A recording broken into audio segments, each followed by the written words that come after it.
Hello everybody, welcome back to the Besiegebots Front-Hinge Flipper Design Evolution series. It has been a bit, but now I have some time to record finally again, so let's move on to the next robot in the line. This is my lightweight front-hinge flipper, Avid. There is something quite different about this robot than the ones discussed previously, and that difference is the flipper mechanism. I'm gonna try my best to easily explain what all of this is. So, there was a robot named Egenica that at its core was a hammer robot. This robot was a middleweight and it had various setups. It had a vertical spinner setup and a hammer setup, but along all the setups it also had a flipper setup. It used its hammer motors to act as a flipper. Think of it as like an IRL robot using a big powerful motor to flip and throw opponents. And I thought that that was a really cool idea. Hammers can sometimes act as front hinge flippers. Just imagine a robot ending on top of a hammer and the hammer firing. It's gonna be a very powerful flip. So I thought, why not design a robot specifically built for this purpose, using hammer motors? So technically, this robot is an overhead hammer. However, in function, it is identical to a front hinge flipper. The design of this robot is quite different from other front hinge flippers. There is no pneumatics involved in this design. It uses these motors right here for flipping. Since it's classified as a hammer, these motors can go up to 7 speed. There was a big issue with this robot clipping its flipping arm into the front. And I made this bot before the length detector block came out, which is installed right here. But before we had the length detector, it was a very long and painful process of trying to figure out how I could get the flipper to transfer its energy into the opponent and how I could get it to not destroy the front at the same time. There was a good idea suggested by somebody else, which was to just take a spare flipper mechanism like this and have it operate freely outside the arena. I forgot one of the logs. Let me fix that real quick. And have it operate like this outside of the arena. This is a good suggestion. Of course, it's going to destroy itself because, well, it doesn't have a length detector there. And there's nothing to stop it from swinging around. But this was a good idea at first. And then during testing, I realized if I put, let's say, a sensor here. Let me find one real quick so we can have a actual, reference point here. So let's say there's a sensor here with this amount of detection. This flipper is going to fire into the sensor, and when the sensor detects, it turns off power from the motors to prevent the robot in the arena from blowing its own front up. The issue with this, however, is that, like this, the two flippers in and outside the arena would travel at the same rate. However, if there is a robot on top of my robot in the arena, and I fire the flipper outside of the arena is going to reach the detection point much faster, and it's going to turn off power to the motors before I could transfer all the energy properly into the opponent and flip them. So that's designed to prevent clipping into the front. Meanwhile, it did actually prevent clipping. It also prevented me from flipping the opponents. So we needed to look for something else, and that is when the length detector block came out. I installed it onto the robot, and it was immediately fixing all the issues that I have been facing with this robot. As you can see, only one of them is bound. But I wanna try to quickly get a test flip on one of these other robots just to show the kind of power that this kind of mechanism can have. I think that's gonna be good enough. I'm also going to lock onto the floor there. As you can see, it's a very violent toss. It throws itself as well, but that is more than enough to get people into the pit, slam them into walls really, really hard, and maybe even Uta sometimes. I'm not going to delete that setup because we're going to be taking a look at that soon. So this is the basic setup for the robot, just 6 blades at the front. And there is one thing that I learned with this bot that is a very, very important feature for front hinge flippers nowadays. I think it's not just for me, I think for everybody who wants to design a good front hinge flipper. The importance of these blades right here. These blades don't really do much in terms of wedging. As you can see, they're off the ground. And that is an improvement to be made. Put them closer to the ground so they could act as almost kind of wedges. But at this point in time, when I built this robot, I needed other robots to smoothly ride up the front. As you can see, I did achieve that. And that is thanks to these horizontal blades right here. As you know, blades are very, very low friction, so they allow for other blocks to slide on them very easily due to the low friction nature of blades. Wing panels are high friction, so if I didn't have these blades here, it might still work on this static bot. Actually, it does not. So as you can see, I'm just pushing, not actually getting that robot up my wedge. Let me put the blades back. And it went up immediately. That is the importance of these horizontal blades. You have various ways of accomplishing this. You don't always need horizontal blades. A plow clipped into the wing panel can also do the trick here. You could also get away with using wood panels. But if you want a wedge that other robots can ride up very easily, this is an essential step nowadays. I do not claim credit for inventing this, but this was the robot that I learned it on, basically. So that is what made this setup really, really functional, these blades horizontally. They also can look really nice if, you know, you design your front in such ways that allow them to look nice. This is a very simple front. It's just 3 wing panels connected by wood blocks. It's nothing too fancy. It got the job done. It also features these 2 plows at the front. These are to guard the motors. If there is one thing about designing a front hinge flipper this way, is the fact that your flipping mechanism is not very strong. All of this depends on this wheel connecting to the spin block. So if either of the connections here, the spin block to the log or the wheel to the spin block, break, well, you're down one side, and if you're down one side, that's what your flips are going to look like.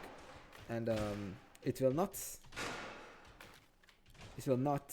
flip anything very efficiently, and also it will start doing self damage like this. So it's, I would say it's a very high risk, high reward kind of design, because if you can get away with this, then yeah, it has its benefits. However, in a later episodes, you will see that it's not objectively the best way to design this. In lightweights, sure, it is powerful, but the more you go up in the weight classes, the heavier bots get, but the weapon speed stays the exact same. So that is the base setup for this robot explained. There is one more thing I would like to highlight, but it's on all setups, so I'm gonna do it quickly here. It's the drive layout here. So at the front it's 2-stack, and at the back it's 3-stack. This drive layout might seem really weird, but honestly for me, when I started driving this is sort of when I really started to get into the flow of driving well, and trying to go for more tactical moves and not just completely sending it and all that kind of stuff. And this combo here, the 3 stack back 2 stack front, allows for solid speed and pretty good veg staying on the ground ability, because the higher you go in stack count, the more your veg is going to shake, and that is absolutely inevitable.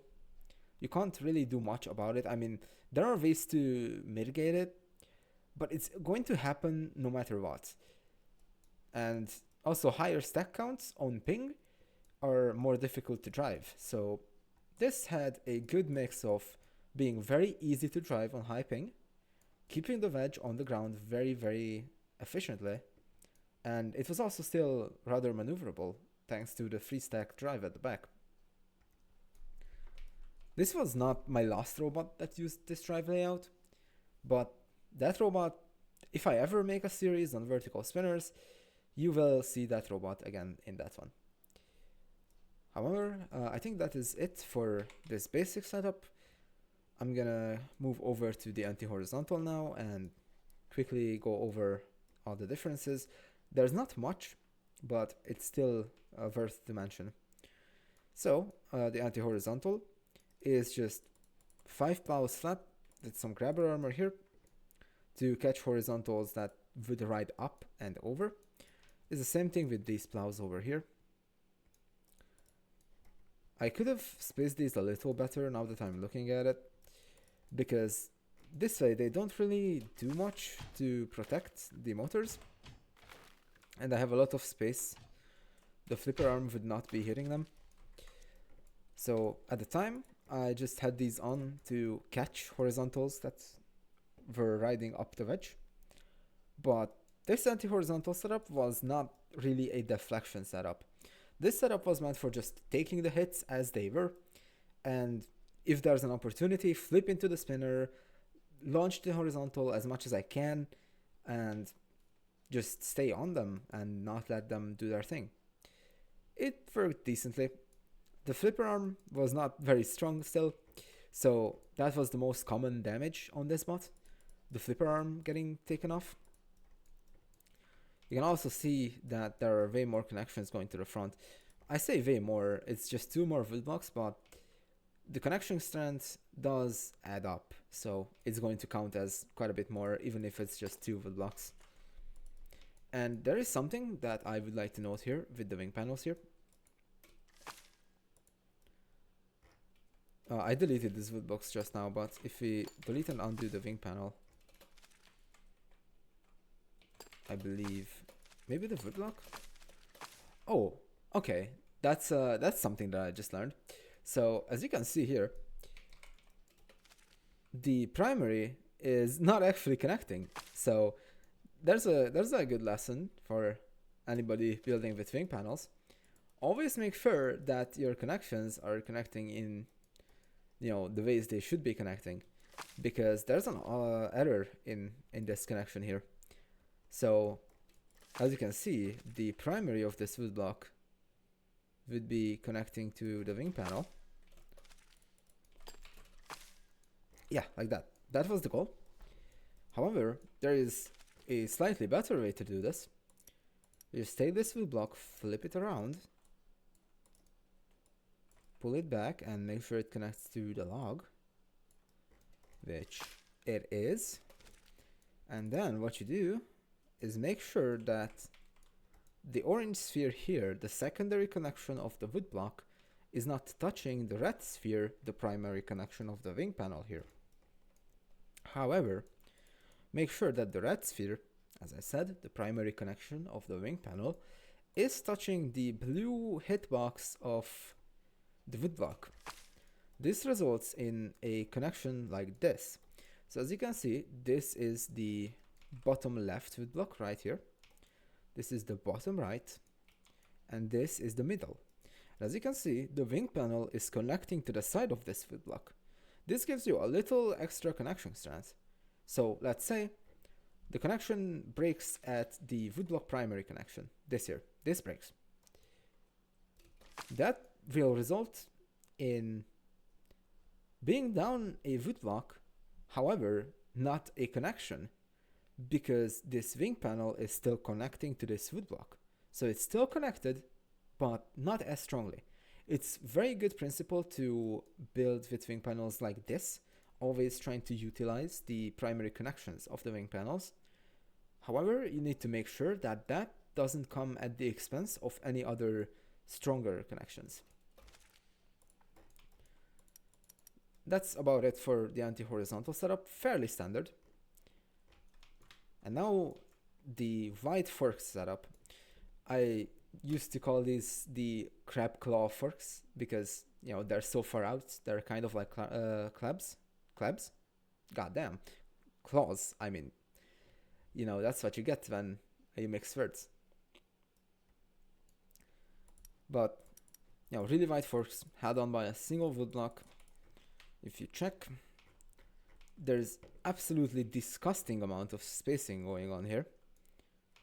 As you can see, every direction. Actually, I think this could have gone a little more. Oh yeah, quite a little more.